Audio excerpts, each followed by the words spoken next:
welcome to Learn Sax Online. I'm Willow Nielsen. We're going to look at some beginner tonguing exercises. The tongue is definitely something that I've noticed beginning students struggle with a lot.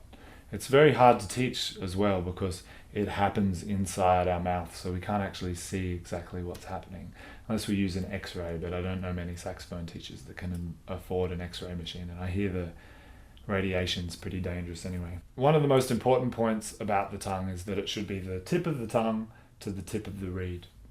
The only difference between tonguing and playing a long note is that the tongue will gently flick the tip of the reed.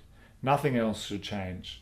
So some of the common problems I see with tonguing are people will often think that you have to blow and tongue at the same time, that the breath and the tongue starts together, and you often get sounds like this. They're some of the common mistakes. So when a beginner or a person early on the saxophone wants to work on their tonguing, I suggest that they start with a long note, and then in the midst of that long note, just tongue once or twice.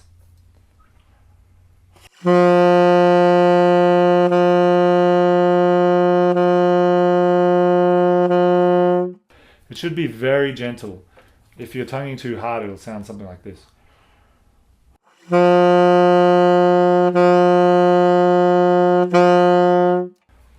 So you want to make it really gentle and really subtle, because the more gentle it is, then the more rapid you can get it and more precise.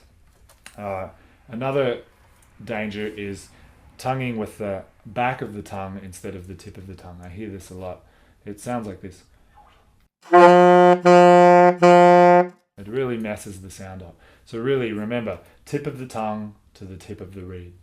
The other common mistake I see is people making a g sound when they tongue. This is a terrible habit to develop, and I suggest that you avoid doing this at all costs, and if you are doing it, to really focus on not doing it, because I've seen students struggle for a long time to stop doing this, so that it can often sound like this.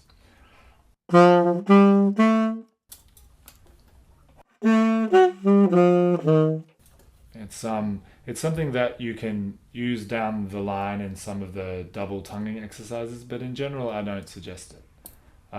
It could be an effect once you get your tonguing normally, but in the beginning, definitely stay away from it. So we want to just use long notes and tongue just intermittently. You don't have to even have any set structure on it. Just play a long note and tongue. It's kind of the equivalent to if you were running a tap and you just passed your finger through the water. The stream doesn't stop. The airstream shouldn't stop, and the vibrating of the reed should only be slightly interrupted by the tongue.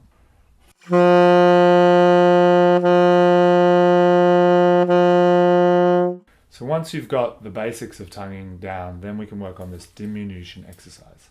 This exercise starts with half notes, then goes to quarter notes, then to eighth notes. In the downloadable PDF sheet below this video on my website, you'll be able to see that it goes even further, but for today we're just going to keep it simple.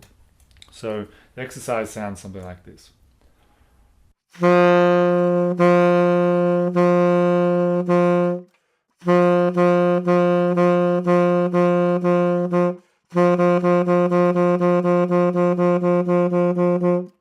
So it's gradually building up speed with your tongue. It also helps you develop those very basic rhythms that you will work with often when you're first beginning the saxophone.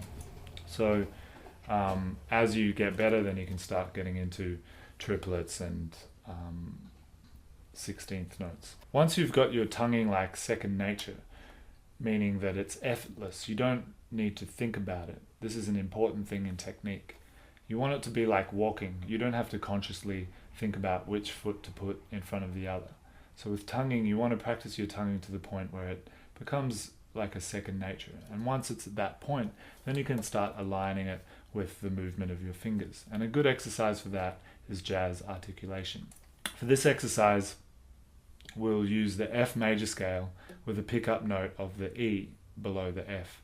This way we start on the offbeat. Jazz articulation often uses the offbeat to tongue on to create that swung feeling. So for this, you're tonguing every second note on the offbeat. So it sounds like this.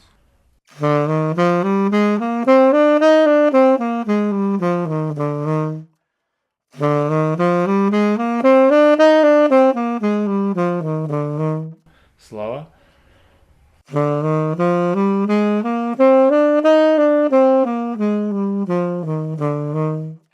So one of the common mistakes I hear with this one is shortening the second note.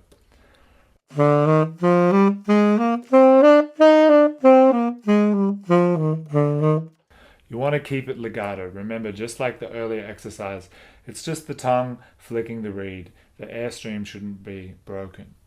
The next thing that I see as a common mistake is people trying to swing. This is often where they'll, if they were to notate it, would probably look like a dotted 16th to a 16th. I call it the tiptoe through the tulips rhythm. It sounds like.